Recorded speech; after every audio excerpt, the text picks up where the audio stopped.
Eh bien, bonjour à tous les amis, j'espère que vous allez bien. On va se retrouver sur une nouvelle vidéo et sur cette vidéo, nous allons parler du cœur et du sang. Donc, le cœur est presque entièrement constitué d'un seul type de muscle involontaire qui ne se fatigue jamais. Au cours d'une vie de durée moyenne, le cœur battra environ 3 milliards de fois. Un cœur se compose de 4 cavités qui, ensemble, forment 2 pompes situées l'une à côté de l'autre. Le côté gauche du cœur éjecte le sang dans tout le corps, alors que le côté droit l'envoie vers les poumons. Chaque côté possède une cavité supérieure plus petite, l'oreillette, et une cavité inférieure, le ventricule. Les oreillettes sont séparées des ventricules plus larges et plus puissantes par des fortes valves. Lorsqu'ils se contractent, le ventricule propulse le sang dans les artères à la vitesse de 30 cm par seconde.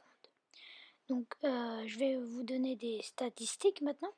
Donc, le pouls d'un adulte assis est environ de 70 pulsations par minute, mais il peut doubler pendant les efforts.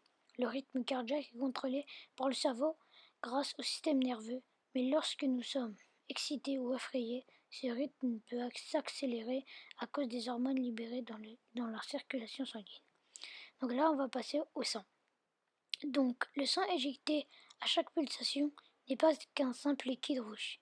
Il contient en effet des millions de cellules en suspension dans un mélange chimique, le plasma.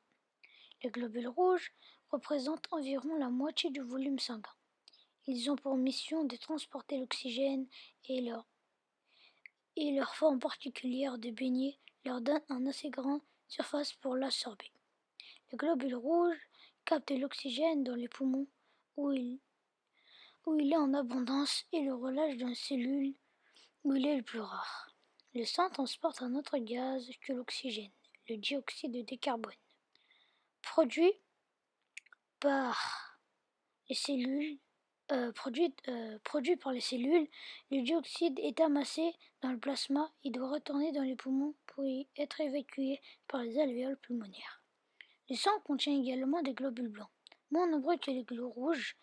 Leur fonction consiste à combattre les infections provenant de bactéries et de virus. Il existe différents types de globules blancs qui agissent de diverses manières. Donc, il y a les macrophages qui sont un type de globules blancs qui enveloppent et détruisent les déchets cellulaires.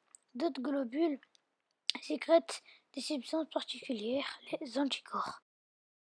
J'espère que cette vidéo vous aura plu. Si c'est le cas, n'hésitez pas à lâcher un pouce bleu et à vous abonner à notre chaîne YouTube.